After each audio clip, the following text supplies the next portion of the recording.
Alright, you guys all know that I herald from the disgusting swampland of Florida, which is now degraded into a deep red, transphobic, homophobic, far-right hell state. I really did get out just in time. Not to mention, the state is kind of facing imminent climate disaster if policies involving, the production of, fossil fuel gases and all that contributes to climate change is not stopped, the ice caps melting, all that good stuff. We all understand these issues to be a pretty big problem that Florida is going to face. I think the number is like a rise of 3 feet in sea level is expected on average across Florida in like 50 years is the estimate. Hey, Heavy Gretel. Is that the estimate? Could you guys hit me with the exact numbers? Because I want to give you guys an idea of how bad that is. As an ex-Floridian who spent 21 years of my life there. If it's like 6 inches, it's a big problem. I think it's so weird nobody talks about ocean acidification when talking about climate change. Ocean acidification is also a big problem. The pH in the ocean, on one thing, you've got desalinization. Fresh water melting into the ocean is lowering the salinity of the ocean, which is a problem for sea life that are used to certain amounts of salt. And ocean acidification is lowering the pH of seawater, and since a lot of stuff in the ocean has calcium carbonate, is it calcium? It's calcium-based, calcium-based shells and whatnot. That's a problem, because then it starts to dissolve their like their exoskeletons and whatnot. Calcium carbonate is correct. Yay! I remembered my chemistry classes right. Sorry. Florida education, okay? I don't remember all of it well.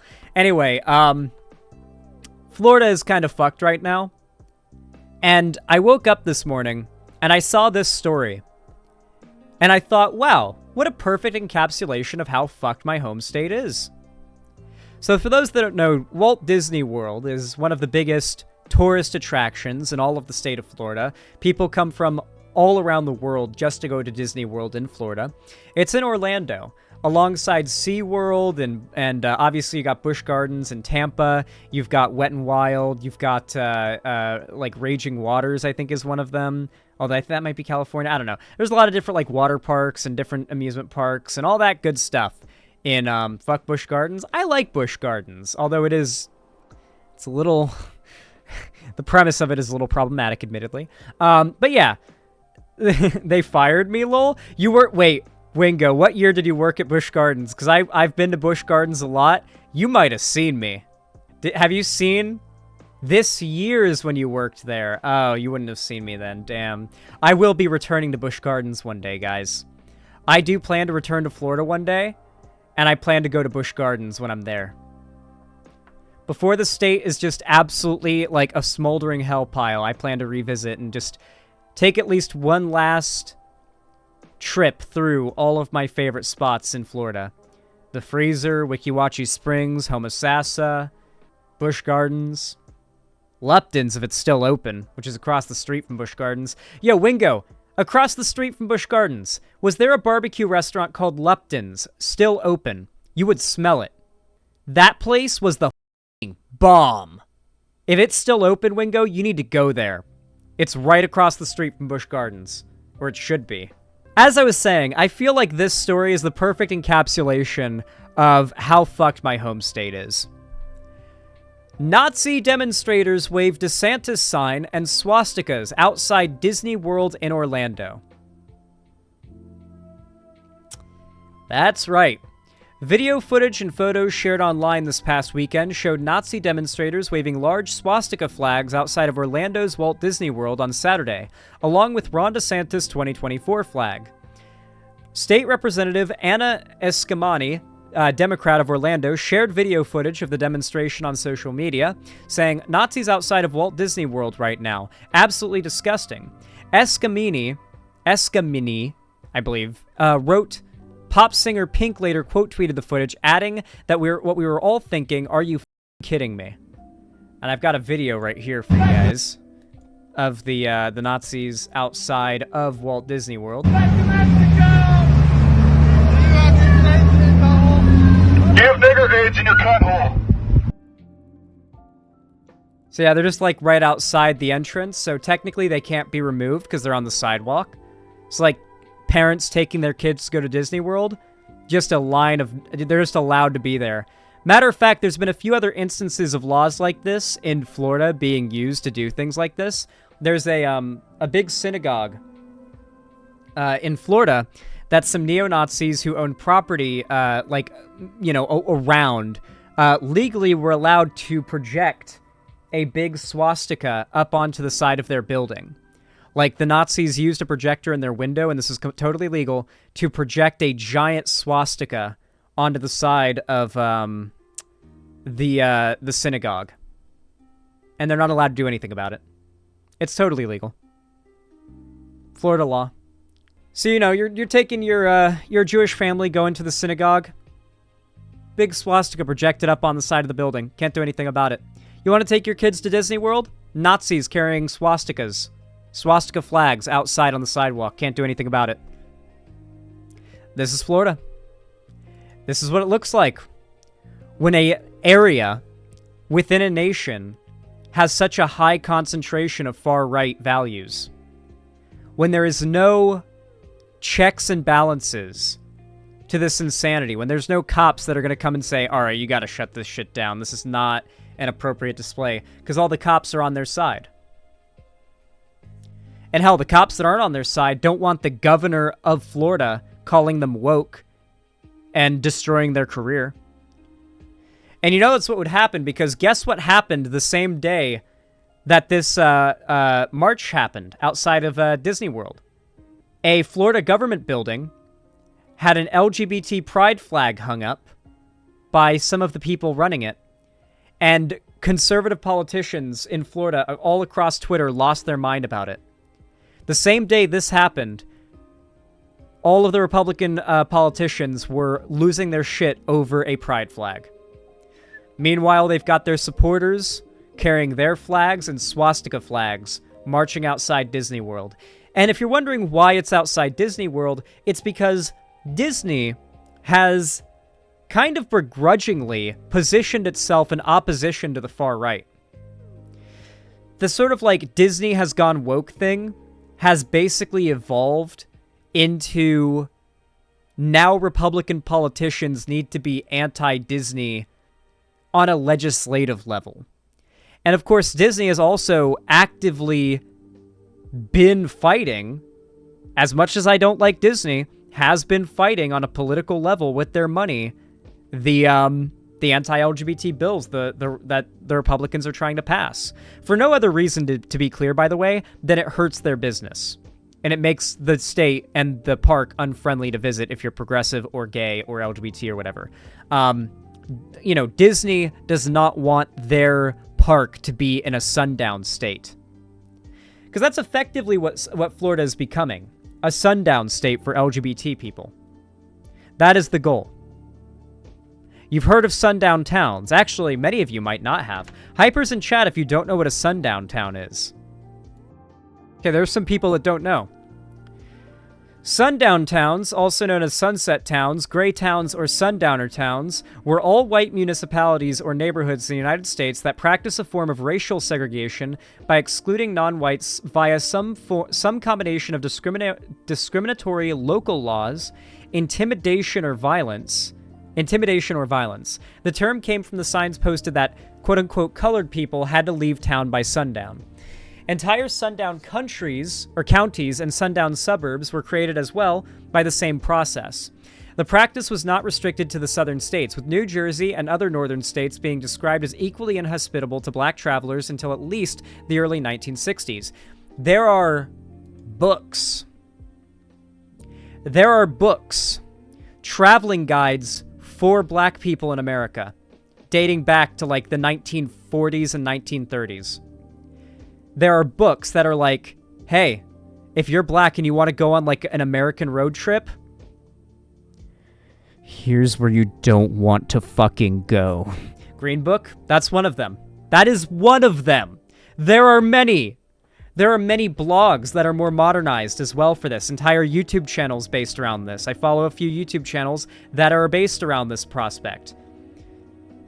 where it's like, okay, we're a black couple, we visit this place. Let's rate it on the how comfortable did we feel as a black couple visiting this place scale, you know? Like, we've got the rating it on all of the scales, and then the rating it if you're visiting and how comfortable you're going to be if you're black scale on outside of all of that as well. Like, that's a thing.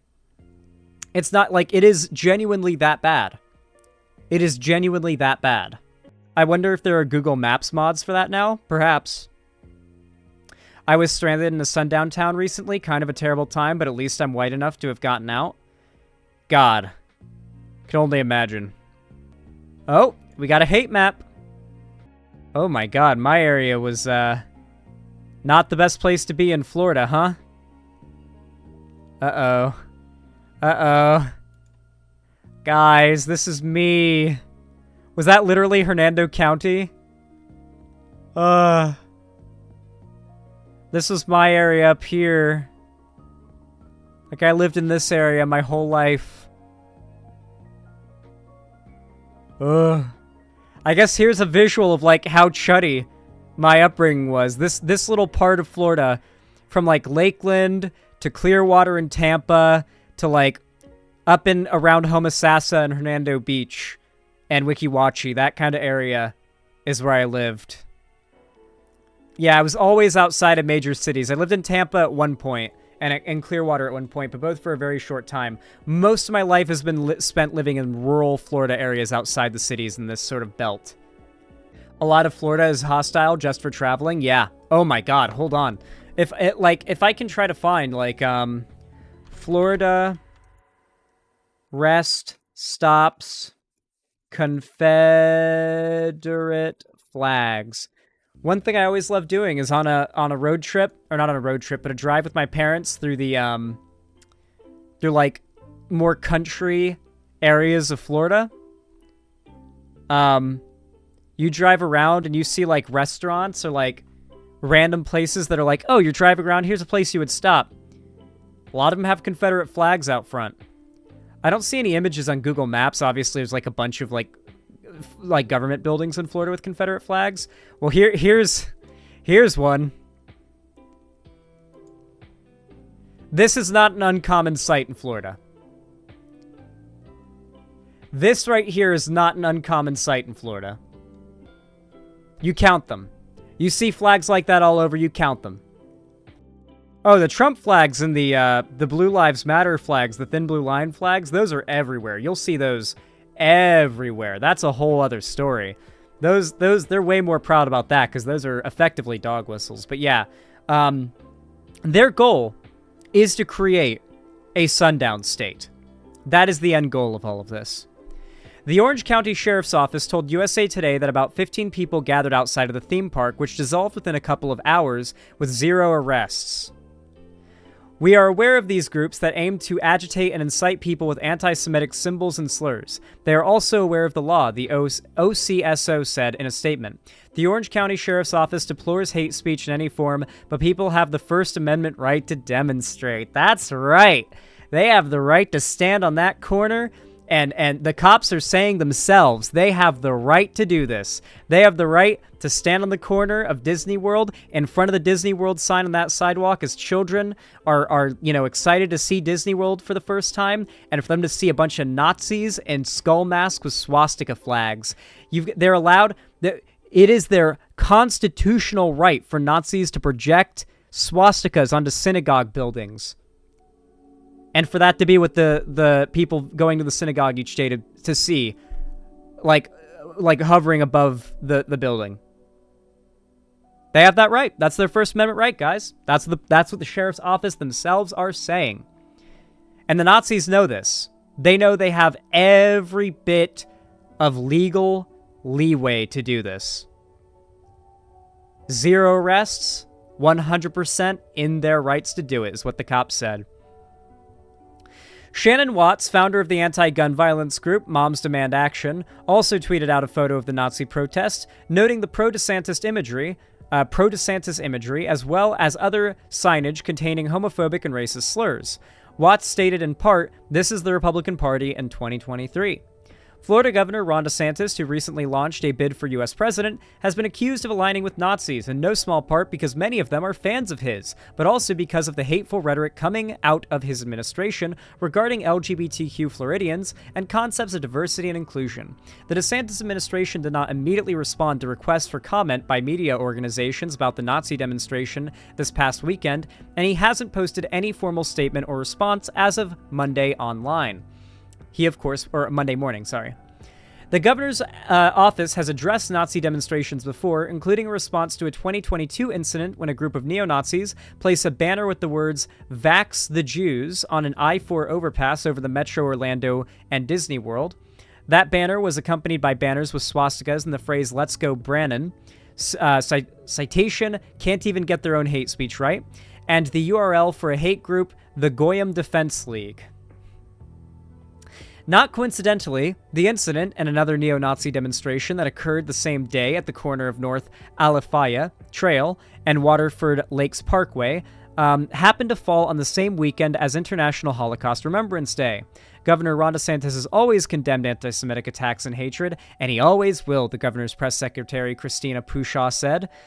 Told the Click Orlando at the time. To suggest otherwise is just plain wrong. I am confident that Florida law enforcement will respond appropriately and justice will be served to any protester who violates the law.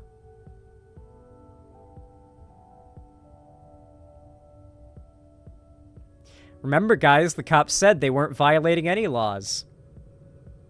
It's happening, guys. That comment, however, came after Pushaw asked, in a now-deleted tweet about the incident, "Do we even know if they're Nazis?"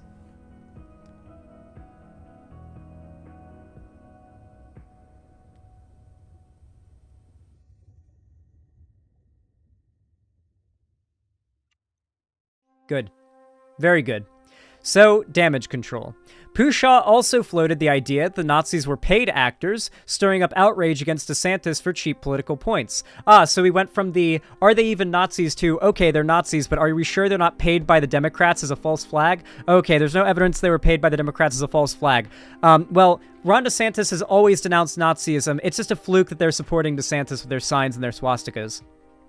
U.S. Congressman Darren Soto, Democrat from Florida, had his own choice words for the demonstrators outside of Disney this weekend. Hate has no place in Orange County, Florida. Soto tweeted, "We love and protect our diverse community. Go home, you Nazi losers, and take your swastikas and DeSantis signs with you." Anti-Semitic incidents in the U.S. have reportedly reached an all-time high, according to a recent report from the Anti-Defamation League. The ADL's report, released in March, identified 3,697 incidents of vandalism, harassment, and assault tied to anti-Semitism. Among all U.S. states, Florida had the fourth highest number of incidents last year, with 269 reported incidents. Guys, you know what's wild? Is that it's been like not even 100 years. And for some reason, our society has decided assaulting Nazis is less morally good now than it was in World War II. Like, killing Nazis and assaulting them back in World War II, well, that was all good, you know, that was morally justified. But now, oh my god, now it's a morally wrong thing to do. You're stooping to their level. Like, what? How's the morality changed? Anyway, this past New Year's Eve, an anti-Semitic slogan was also projected along a busy street in downtown Orlando. Saturday's protest also wasn't the first Nazi demonstration spied outside of Disney World, which has been embroiled in a messy political feud with DeSantis over the state's parental rights and education law known as the Don't Say Gay Bill, which targets classroom instruction of gender identity and sexual orientation in public schools. The law was approved by DeSantis last year, affecting students in kindergarten through 3rd grade, and was further expanded up to 8th grade this year. Abigail Disney, a documentarian and granddaughter to Roy Disney, quote-tweeted Representative Eskamani's initial video of this past weekend's demonstration, sharing, "My grandfather is spinning in his grave." Wasn't Walt Disney a Nazi? I don't know. Anyway, that said, though, yeah, this is a hell state, and you gotta get out of Florida. Like, there's just... I don't know what else to say other than Roy Disney. There's too many Disneys out here, okay? Anyway, get out of Florida. Like, seriously, get out of Florida. And if you can, buy guns first, because Florida has very favorable gun buying laws. However, buy guns for self-defense, and then move out of Florida. Just get out of there if you can. And if you can't, save up to get out of there. Do everything in your power to get out of there, okay? I don't know what else I can do or say. Like, realistically, what else can I do or say? It is a sinking ship. On multiple levels, Florida is a sinking ship, okay? That's really all I have to say.